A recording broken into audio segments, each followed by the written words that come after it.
बनाने जा रहे हैं साउथ की बहुत ही फेमस डिश रसम बड़ा। उसके लिए मैंने ले लिए टमाटर और इन्हें मैं गर्म पानी में उबलने के लिए छोड़ देती हूँ लगभग 5 मिनट के लिए। मैंने ले ली 1 कटोरी दाल और इसे ये उड़द की धुली दाल है और इसे 4 से 5 घंटे मैंने भिगो के रख दिया है। इस तरह से ये देखिए कितनी अच्छी हो गई है। अब मैंने इसका पूरा पानी निकाल दिया है। इसका पानी पूरा निकालना बहुत ज़रूरी है। अब मैं ले लेती हूँ इस तरह से एक मिक्सी जार और इसमें हम डाल देंगे ये दाल। पानी का हमें विशेष ध्यान रखना कि पानी इसमें बिल्कुल नहीं होना चाहिए, नहीं तो हमारा जो हम बड़े बनाएंगे ना वो पतले हो जाएंगे। मतलब बैटर जब पतला होगा तो वो उतने अच्छे बन नहीं पाएंगे। ये देखिए मैं इसमें दाल डाल देती हूँ और इसी समय मैं इसमें डाल दूंगी 2 हरी मिर्च और 1 इंच अदरक का टुकड़ा। इसे भी बारीक बारीक काट के इसमें डाल देती हूँ। वैसे आप चाहें तो इसे अलग से कद्दूकस भी कर सकते हैं, पर मैं इसी के साथ पीस दूंगी क्योंकि बच्चों के मुंह में आता है ना तो वो कम पसंद करते हैं। और 10 से 12 कड़ी पत्ते और इसका मैं बारीक पेस्ट बना देती हूँ। उससे पहले ज़रूरी चीज़ कि इसे हमें पीसते समय ना, क्योंकि कभी आपने देखा होगा जब भी हम दाल पीसते हैं तो मिक्सी का जार हमारा गर्म हो जाता है और लगता है डर कि कहीं हमारी मिक्सी ख़राब ना हो जाए। तो उसके लिए हम इसमें डाल देंगे 4 से 5 ये छोटे छोटे मतलब 1 चम्मच के करीब आइस क्यूब्स। इससे क्या है, सबसे एक तो हमारी मिक्सी ये जार गर्म नहीं होगा, दूसरा हमारी दाल जो है वो बहुत फ्लफी हो जाएगी और उससे हमारे बड़े बहुत अच्छे तैयार होंगे। अब मैं इसे पीस लेती हूँ। अब ये देखिए इस तरह की हमारी जो दाल है वो पिस के तैयार हो गई है कितने अच्छे से, और ज़्यादा पतली भी नहीं है। अब हम इसे एक बर्तन में, थोड़ा बड़ा बर्तन लेंगे, इसमें ट्रांसफ़र कर लेते हैं इसको। और इसी तरह से बाकी जो हमारी दाल बची है वो भी कर लेते हैं। अब आपको देखने से पता चल रहा होगा इसके थिकनेस का कि कितनी मैंने गाढ़ी दाल पीस के तैयार करी है।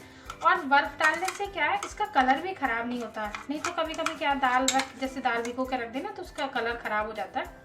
ये देखिए कितना अच्छा कलर है। अब इसी तरह से बाकी भी तैयार कर लेती हूँ पीस के। अब ये देखिए हमारे टमाटर भी अच्छे से उबल गए, 5 मिनट के करीब हो गए। अब हम निकाल के इनको ठंडा कर लेते हैं। अब ये देखिए हमारी दाल पिस के तैयार हो गई है। अब हमें क्या करना है, लगभग 10 मिनट नहीं भी है तो 5 मिनट तो हमें इसे अच्छे से फेंटना और एक ही डायरेक्शन में इस तरह से, जिससे कि हमारी दाल अच्छे से फ्लफी हो जाए। अब मुझे लग रहा है इस वाले बर्तन में मुझे प्रॉब्लम होगी तो मैं बड़ा बर्तन ले लेती हूँ एक, उसमें फेंट लूँगी। अब मैंने बड़े बर्तन में ले लिए क्योंकि उसमें फेंटने में प्रॉब्लम हो रही थी। अब हमें इसे अच्छे से लगभग इस तरह से एक ही डायरेक्शन में 5 मिनट फेंटने के बाद हम 1 कटोरी पानी में लेके ना 1 बूंद डाल के देखेंगे। अगर हमारी दाल ऊपर आने लगी है तो इसका मतलब हमारी दाल अच्छे से फिटी हुई है, नहीं तो 1-2 मिनट और फेंट लेंगे। अब ये देखिए इसका कलर भी आपको बिल्कुल चेंज लग रहा है और कितनी हल्की लग रही है ना आपको दाल। फिर भी आपको लग रहा है कि पता नहीं फैटी है या नहीं फैटी है, तो अब हम इसमें से लेंगे थोड़ा सा पीस और मैं ले लेती हूँ पानी इस तरह से कटोरी में और इसमें डाल दूँगी थोड़ा सा। ये देखिए ये पहचान है इसकी कि हमारी दाल अच्छी से फेंटी हुई है। अगर ये अच्छी फिटी हुई नहीं होती तो ये नीचे बैठ जाती और फिर बड़े उतने अच्छे नहीं बनते। अब हमारी दाल अच्छे से बनके तैयार हो गई है बड़ों के लिए। अब हम इसके लिए कर लेते हैं, अब पहले हम रसम बना के तैयार कर लेते हैं।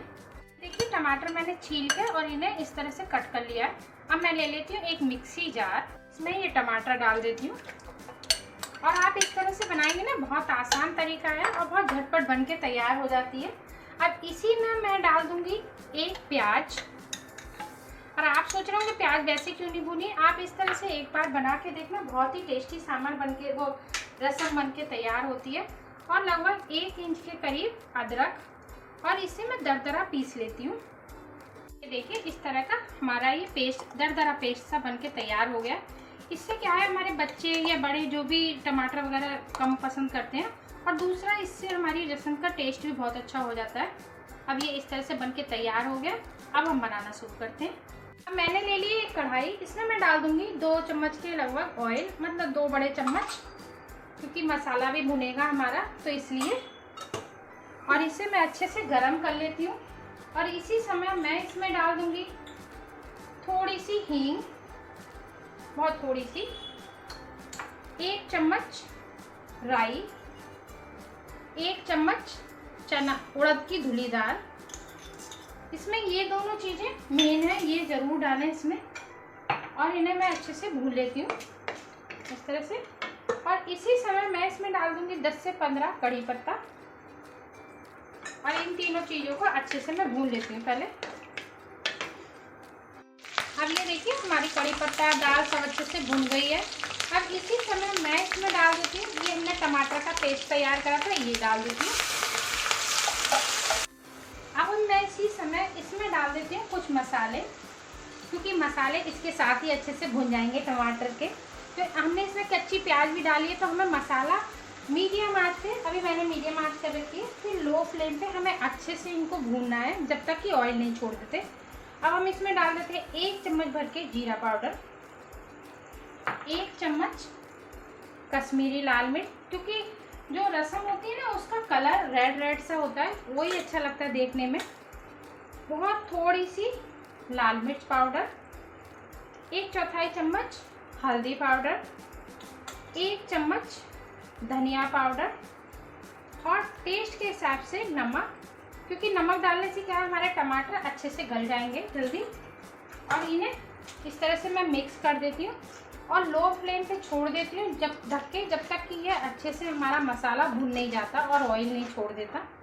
ये देखिए इस तरह से, क्योंकि हमें मसाला भूनना बहुत ज़रूरी है।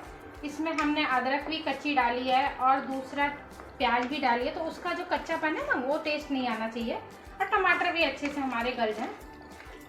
अब मैं इसे ढक के छोड़ देती हूँ लो फ्लेम पे जब तक कि अच्छे से नहीं पक जाते। अब ये देखिए आपको दिख रहा होगा मसाला कितने अच्छे से भुन गया है, ऑयल छोड़ने लगा है, बिल्कुल परफेक्ट भुना है।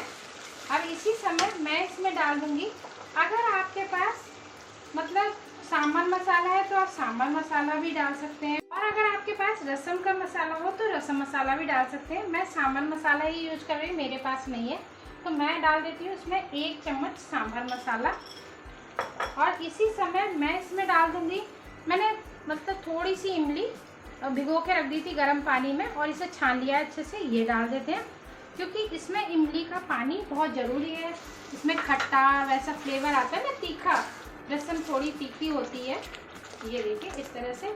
और सबसे इसमें एक ज़रूरी चीज़ मैं और डाल देती हूँ, आप इस तरह से ज़रूर बना के देखें।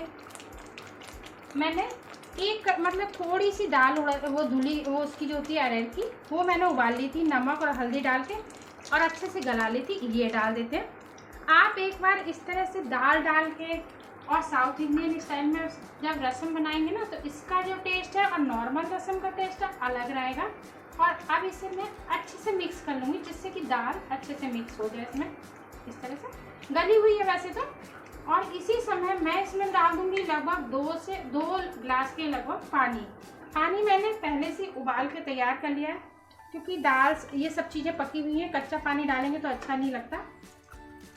इसमें मैंने लगभग 3 गिलास के लगभग मैंने पानी डाल दिया है। इसमें थोड़ा सा पानी और डाल देती हूँ और अब इसे मैं ढक के लगभग 10 मिनट के लिए लो फ्लेम पे पकने के लिए छोड़ देती हूँ, जिससे कि जितने मसाले हैं ना उन सब का फ्लेवर इसके अंदर आ जाए। ये देखिए इतनी पतली, और आप पतला अपने हिसाब से कम ज़्यादा कर सकते हैं। अगर आपको इससे ज़्यादा पतली चाहिए तो आप और डाल सकते हैं इसमें पानी। और इसी समय नमक भी टेस्ट कर लें कि नमक कम या ज़्यादा, नमक कम तो नहीं है। अगर आप थोड़ा बहुत ज़्यादा हो गया हो तो इसमें पानी थोड़ा सा ऐड और कर दें। अब मैं इसे छोड़ देती हूँ 10 मिनट के लिए। अब ये देखिए हमारी रसम को पकते हुए लगभग 10 से 15 मिनट हो चुके हैं। अब मैं आपको दिखाती हूँ कितने अच्छे से पतली, जितनी आपको पतली का तो आपका मन है जितना रखना है, पर मेरे देखिए इतनी पतली बनाई है मैंने। अब कितनी अच्छा कलर आया है, बिल्कुल परफेक्ट। अब इसी समय मैं इसमें डाल देती हूँ थोड़ा सा हरा धनिया। और अब हमारी रसम बन के तैयार है। अब हम बना लेते हैं बड़े। अब हम बड़े के जो हमने ये बैटर बना के तैयार करा था दाल का, इसमें डाल देती हूँ आधा चम्मच काली मिर्च पाउडर। वैसे तो थोड़ी सी कुटी हुई रहती है ना मोटी मोटी, वो ज़्यादा अच्छी लगती है, पर कभी कभी बच्चे पसंद नहीं करते, मुंह में आती है, तो फिर वो इसलिए मैं बारीक वाली डाल रही हूँ। और खूब सारा हरा धनिया इसमें डाल देते हैं और बड़ों के हिसाब से नमक। अब इसे मिक्स कर लेती हूँ। इसमें किसी तरह की इनो या सोडा की ज़रूरत बिल्कुल भी नहीं है। अब हम इसे मिक्स कर लेते हैं। अब ये देखिए इस तरह से हमारा बैटर तैयार है। अब हाथ पे थोड़ा सा पानी लगा देंगे और जितने बड़े हमें रखने हैं अंदाज से उतने बड़े बड़े हम इसमें डाल देते हैं अपने बड़े। अब फ्लेम मीडियम ही रखनी है, मीडियम आंच पे ही हम इन्हें फ्राई करेंगे। इस तरह से मैं डालती चली जाऊंगी इसमें। देखिए थोड़ा सा झाग इसके कम हो गए हैं। अब हम इन्हें चम्मच की मदद से इस तरह से पलट देते हैं। वैसे तो ये अपने आप ही ना पलटने शुरू हो जाते हैं जब एक तरफ से थोड़ा सा पक जाते हैं। और हमें इन पे अच्छे से मीडियम आंच पे गोल्डन कलर लाना है, क्योंकि ज़्यादा वैसे नहीं, ऊपर से ये सॉफ्ट वैसे हो क्रिस्पी और अंदर से सॉफ्ट। ये हमारे बड़े जो है दोनों साइड से कितने अच्छे से गोल्डन हो गए हैं। मैं आपको पास से दिखाती हूँ कितना अच्छा कलर आया है। अब हम इन्हें निकाल लेते हैं और सर्व करते हैं।